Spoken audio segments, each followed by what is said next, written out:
Saya mau sampaikan nih kepada monyet yang sudah mendirikan ormas monyet dengan laskar monyet yang didukung oleh sejumlah jenderal-jenderal monyet, saudara. Ada oknum-oknum jenderal-jenderal monyet yang mendukung ormas monyet ini, sudah. Selesai Ramadan ini, kita akan konsolidasi, saudara. Kalau negara tidak bisa menyelesaikan urusan ini, saya akan beri komando kepada umat Islam. Ayo kita selesaikan dengan cara kita. Takbir, siap berjihad, siap habisi gerombolan monyet PKI. Takbir. Membunuh orang lain hukumnya tetap haram, termasuk masalah nasab. Masalah nasab itu kalau sampai difatwakan perangi mereka, bunuh mereka, atas syariat apa, atas dalil yang mana. Dan siapapun nggak peduli dia orang Arab atau orang Jawa, yang dawuh ayo diperangi, ayo dibunuh, dia menghadapi hisab dari Allah. Zaman tokoh masyarakat menginstruksikan bunuh perang saudara itu atas sunnah Rasul yang mana, atas hukum syariat yang mana, atas dalil yang mana. Kalau dalilnya karena orang yang beda dengan sampean dalam hal nasab, itu kamu hukum murtad. Mulai kapan beda pandangan tentang nasab dihukumi murtad?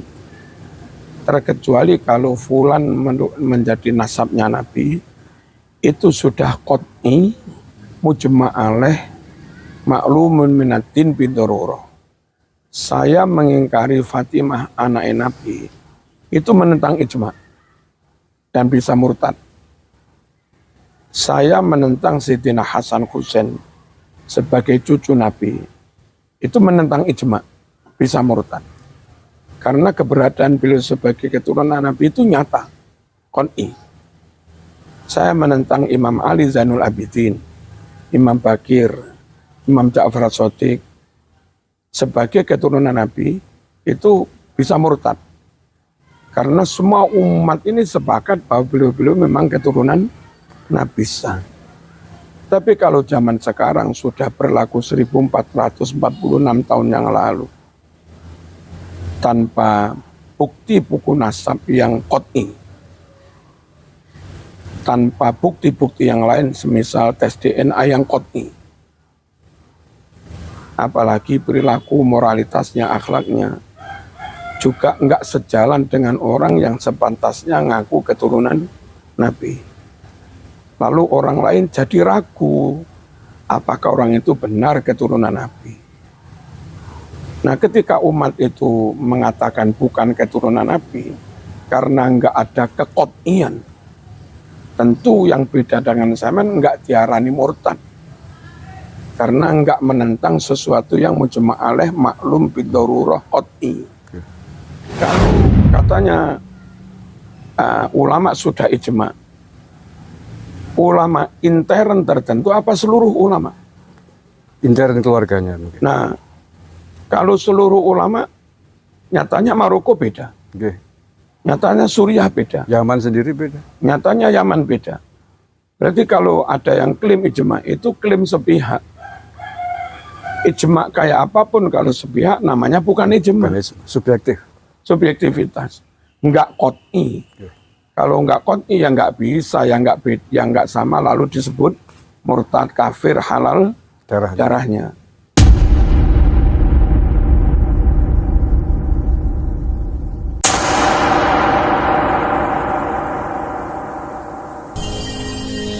Three, two, one.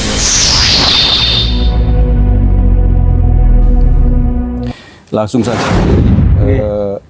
Dalam persoalan atau polemik perhabiban, polemik Habib, isu terkini yakni adanya provokasi yang luar biasa yang datang dari Petamburan, yang memprovokasi umat Islam untuk saling berperang. Saya kira gitu.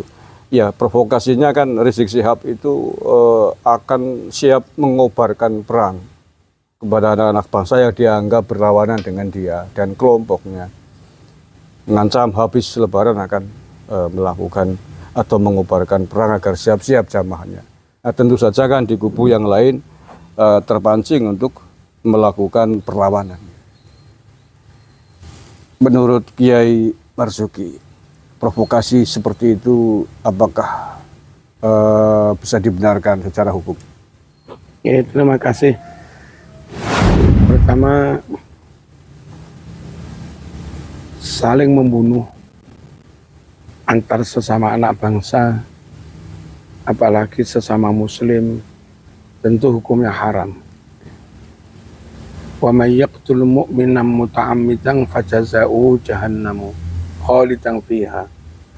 Siapa yang membunuh orang mukmin yang lain sengaja, maka balasan buat dia neraka jahanam selama-lamanya. Membunuh haram. Lalu kalau enggak ada bukti qat'i wadih wassoreh, orang lain itu boleh dibunuh, maka hukumnya tetap haram. Saling membunuh atau perang saudara. Nah, penyebab antara lain orang itu bisa dibunuh itu karena orang itu juga membunuh. Maka kepadanya berlaku hukum kisos. Itu pun harus lewat proses pengadilan, ada tuntutan, ada pembelaan, ada mendatangkan bukti, saksi, clear 100% dia pelaku pembunuhan, maka hakim menjatuhkan vonis mati, lalu nanti pihak eksekutor yang melaksanakannya. Atau orang ini kalau dalam mazhab Syafi'i, mazhab Hambali, juga mazhab yang lain menyatakan murtad dari agama Islam.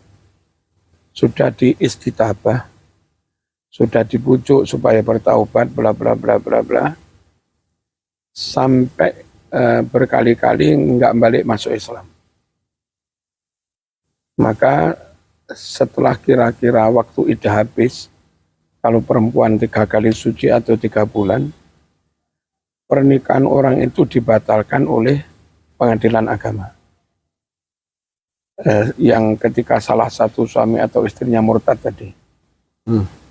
Kemudian berlaku kepadanya hukum bunuh. Tentu setelah berkali-kali dibujuk supaya kembali masuk Islam. Dan nggak mau. Kemudian